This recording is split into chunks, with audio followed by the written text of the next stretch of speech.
18 divisions. That's how many combat-ready Soviet divisions sat in Siberia in the fall of 1941. Fully equipped, winter-trained, and completely invisible to German military intelligence. Germany had already won. That's not an exaggeration for effect. By every metric the German High Command used to measure victory, they had achieved it. 3 million Soviet prisoners. The Red Army's pre-war force structure destroyed multiple times over. The Wehrmacht 18 kilometers from the Kremlin, close enough that forward observers could see the golden domes with binoculars. What German intelligence didn't know, what they couldn't know because the information didn't exist in any file they had access to, was that an entire army group was sitting idle in Siberia, kept there for one reason: to defend against a Japanese invasion that German planners assumed was inevitable. The man who made that assumption wrong was a German citizen working as a journalist in Tokyo. His name was Richard Sorge. He was a Soviet spy, one of the most effective intelligence assets in the history of espionage, and in October 1941, he sent Moscow a message that changed the outcome of World War II before most Americans had even heard the words Pearl Harbor. The message said, "Japan will not attack the Soviet Union. Japan is going south, toward you." Those 18 Siberian divisions started moving west within days, and 2 months later, in the same week those divisions arrived at the gates of Moscow, Japan attacked Pearl Harbor. These two events are usually told as completely separate stories. They are not separate. They are the same story, told from two different sides of the world, and the connection between them is one of the most consequential coincidences of timing in the entire war. To understand why the Soviet divisions in Siberia mattered so much, and why the question of Japanese intentions was the single most important unanswered question for Soviet strategic planning in 1941, you need to understand the geography and the alliance structure that Stalin was operating within. The Soviet Union shared a long border with Japanese-controlled Manchuria. In 1939, Soviet and Japanese forces had fought a serious border conflict at Khalkhin Gol, a battle large enough to qualify as a small war, involving hundreds of tanks and aircraft on each side, that the Soviets won decisively. The Japanese Army's Kwantung faction, which had pushed for that conflict, came away from it with a healthy respect for Soviet military capability.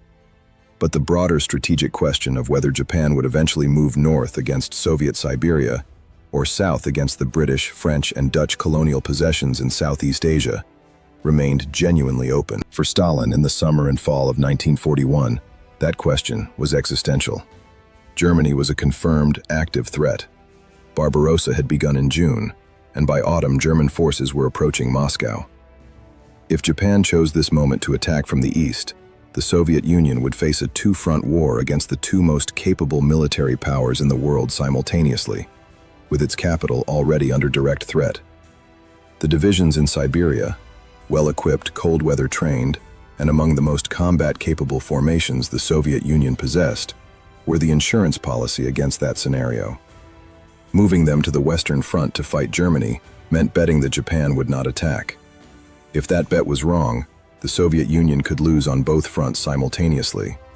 Stalin needed to know what Japan was going to do, and the person who told him was sitting in Tokyo, working as the Berlin newspaper correspondent and unofficial press attaché to the German embassy. Richard Sorge was, by any measure, one of the most successful intelligence operatives in history, and one of the most improbable. He was a German national, a decorated World War I veteran, a journalist with genuine credentials writing for real German publications, and a committed communist who had been recruited by Soviet military intelligence in the late 1920s. His cover in Tokyo was not a thin disguise. It was a real career. He was friends with the German ambassador to Japan. He had access to German embassy communications. German officials trusted him because, by every visible measure, he was exactly what he appeared to be, a loyal German abroad. He was also running one of the most productive spy networks the Soviet Union ever operated, with sources inside the Japanese government, the Japanese military, and the German embassy itself. Sorge's network had been providing Moscow with intelligence throughout 1941, including, famously, advance warning of the date of Operation Barbarossa itself, which Stalin had largely disregarded along with dozens of other warnings from other sources. But the intelligence Sorge provided in the fall of 1941 was different in kind. It wasn't a warning about an attack that might happen. It was information about a decision that Japan's leadership had already made. Through his sources, particularly Hatsumi Ozaki, a Japanese journalist with connections to Prime Minister Konoe's inner circle, Sorge learned that the Imperial Japanese Army and Navy had reached a fundamental strategic decision in their planning discussions through the summer and fall of 1941. Japan's resource needs, particularly oil, made a southward expansion into Southeast Asia, toward the oil fields of the Dutch East Indies, toward British Malaya, toward the Philippines, the priority. The Strike North faction that had favored confrontation with the Soviet Union had lost the internal debate. Sorge transmitted this information to Moscow via radio in coded transmissions in September and October 1941. The most often cited version of the message specified that Japan would not attack the Soviet Union this year, and possibly not at all, and the Japanese military preparations were oriented toward the South and the Pacific. General Sergei Shtimenko, who served in the Soviet General Staff during the war and had direct knowledge of how strategic intelligence was processed and acted upon at the highest levels, described in his post-war memoir the specific weight that Sorge's reporting carried in the decision to redeploy the Siberian divisions. There had been other reports suggesting Japan's attention was turning south. But Sorge's information was different. It came with specifics about troop movements, about the internal debates in Tokyo, about timelines. It had the quality of information from someone who was hearing the actual decisions, not guessing at intentions from external indicators. The decision to move the Far Eastern divisions west was not made casually. It was the single highest stakes gamble in Soviet strategic planning of the entire war. Because if it was wrong, we would be fighting Germany and Japan simultaneously, with Moscow already under direct threat. Sorge's reporting was the single most important piece of information in that decision. Shtimenko's account captures something that gets lost in the way this story is usually told. That moving the divisions wasn't a foregone conclusion once Sorge's message arrived. It was a bet, an enormous one, and Sorge's reporting was what made Stalin confident enough to place it. If this is giving you a different way to think about how a single intelligence report can reshape an entire war, subscribe and hit the bell. New video every week at this level of detail. Back to the story. The redeployment of the Siberian divisions was a logistical operation on a scale that, in itself, deserves more attention than it usually gets. Moving combat divisions from Siberia to the Moscow front meant transporting tens of thousands of men, their equipment, their artillery, and their supplies across thousands of kilometers of the Trans-Siberian Railway, a single rail line that was also being used to move other war material, and that German intelligence, despite extensive aerial reconnaissance over the western parts of the Soviet Union, had no visibility into at all. The divisions arrived at the Moscow front in late November and early December 1941, fresh, winter-equipped, and unknown to German intelligence, which continued to assess Soviet reserves based on outdated information that did not account for forces being transferred from a theater the Germans considered irrelevant to the campaign. On December 5, 1941, Zhukov launched the Soviet counteroffensive in front of Moscow. The Siberian divisions were a central component of the force that drove German troops back from positions as close as 18 kilometers from the Kremlin to distances of 100 to 250 kilometers within weeks. German forces that had been operating at the absolute limit of their supply lines, with equipment failing and temperatures their planning had not accounted for, were suddenly facing fresh, well-equipped divisions, trained specifically for the conditions that were destroying German equipment and German soldiers. The counteroffensive that began on December 5, 1941, is generally credited as the moment the German advance on Moscow was definitively reversed, the first major strategic defeat Germany suffered in the war. It began 2 days before Pearl Harbor. December 7, 1941. Pearl Harbor. For American audiences, this date needs no introduction. It is one of the handful of dates that every American can place immediately. The day that brought the United States into World War II. What gets lost in the American framing of that date is what it meant from the other side of the strategic equation Sorge had been reporting on. Japan's decision to strike south rather than north, the decision Sorge had identified months earlier, culminated in the attack on Pearl Harbor and the simultaneous Japanese offensives against British Malaya, Hong Kong, and the Philippines. This was the strike south strategy in its fullest expression. Japan committing its military power toward the Pacific and Southeast Asia, rather than toward Siberia. The same strategic decision that freed up the 18 Siberian divisions to save Moscow was the decision that produced Pearl Harbor. These were not two coincidental events that happened to occur in the same week. They were two consequences of the same underlying decision. A decision Sorge had identified and reported to Moscow months before it became visible to American intelligence in the form of a Japanese carrier task force approaching Hawaii. For the Soviet Union, the timing produced an immediate and significant strategic benefit beyond the divisions themselves. With Japan now at war with the United States and the European colonial powers in the Pacific, any remaining possibility of a Japanese attack on Siberia became essentially zero. The entire eastern border of the Soviet Union, which had required the deployment of dozens of divisions as a precaution throughout 1941, could now be drawn down further, as Japan's military attention was permanently fixed on the Pacific theater. For Germany, the consequences were the opposite, and arguably worse. Hitler's decision to declare war on the United States on December 11, 1941, 4 days after Pearl Harbor, and an action the United States had not requested and that Japan had not asked for, meant that Germany was now formally at war with a third major industrial power, one whose manufacturing capacity dwarfed anything Germany could match, at the exact moment that the German army in front of Moscow was experiencing its first major defeat.